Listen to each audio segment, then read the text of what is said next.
Cancer Okay, Decoded. I'm going to start over since we have Julie and Ronan on, because I just got started on decoding cancer, chemtrails, candida. And those are the triple C's. And I remember, Kathy, you were talking about the constants or the constant, and that being the C, and that seems to be very powerful. And yesterday, Carrie was talking about the S and it being a frontward C and a backward C combined. So C tends to be very important. And of course, with the maritime seas, it's evident and that its importance. And plus, also, a C is almost an O, which represents the I. And there's so many things in the letter C. I'm sure you guys can come up with more things than I do. So let's go ahead. The triple C's, which is cancer, chemtrails, and candida. All right. So, do you want to understand a little more about what cancer means and the relationship to the world around us? So the question is, how does allopathic medicine treat cancer? We use chemo and radiation therapies, of course. And what causes cancer to become active in the body? Well, there are four major things. One is carcinogenic chemicals, the other is radiation, the other is stress, and the other is parasites, particularly candida. And all four cause inflammation in the body, which means excess heat or too much fire. And fire is at the core of ire, which means passion, anger, wrath, and rage, which can be high emotional expressions of those who are being eaten up by cancer. And on an aside, fire is not an element, but a reactionary response or result of something causing its initiation, like chemicals and radiation and stress and parasites, particularly candida and DEW laser torches being emitted by high tech and the wrath of Ka, the ruling serpent.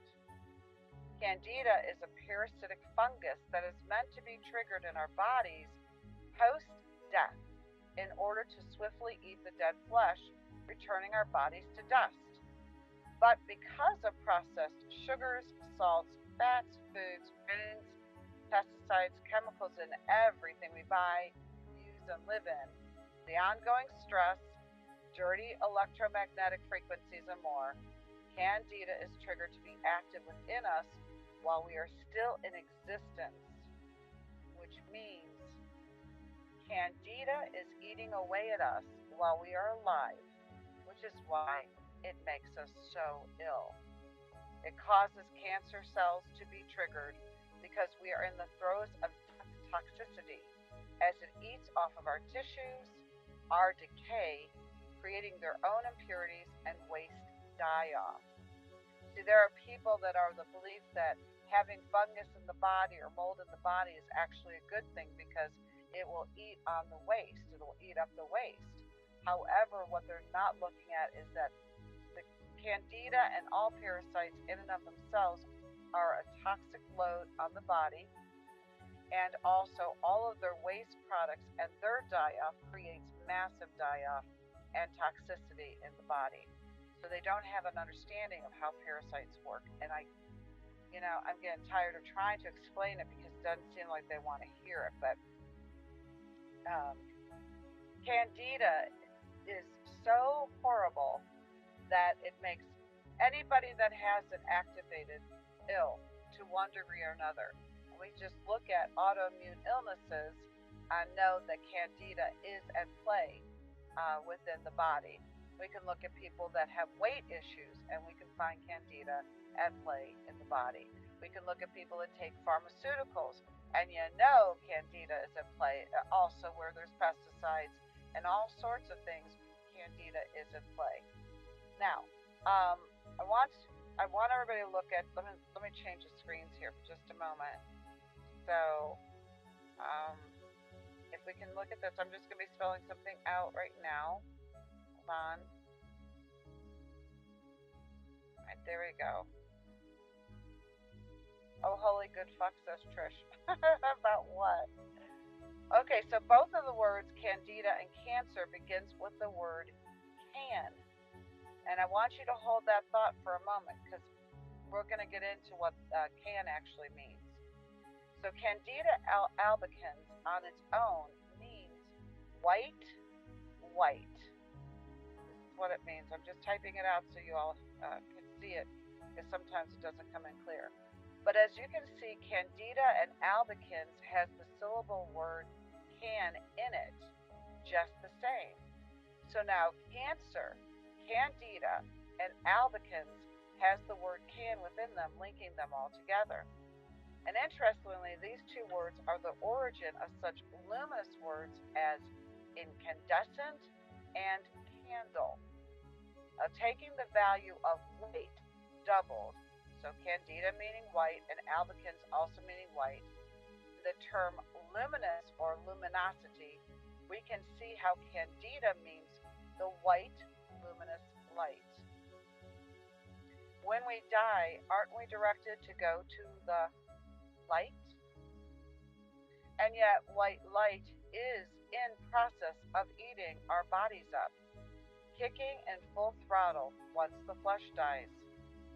So going to the white light simply means the candida is taking over to consume the flesh, nothing more.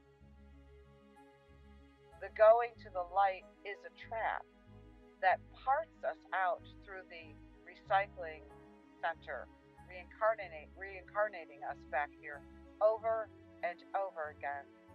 Here we are taught to always go to the light, and the light means the candida is released to eat our flesh, turning us back to dust. Candida broken down into syllables has another layer of meaning adding to what we've looked at so far. The word can comes from the Pi root word GNO, which means to know.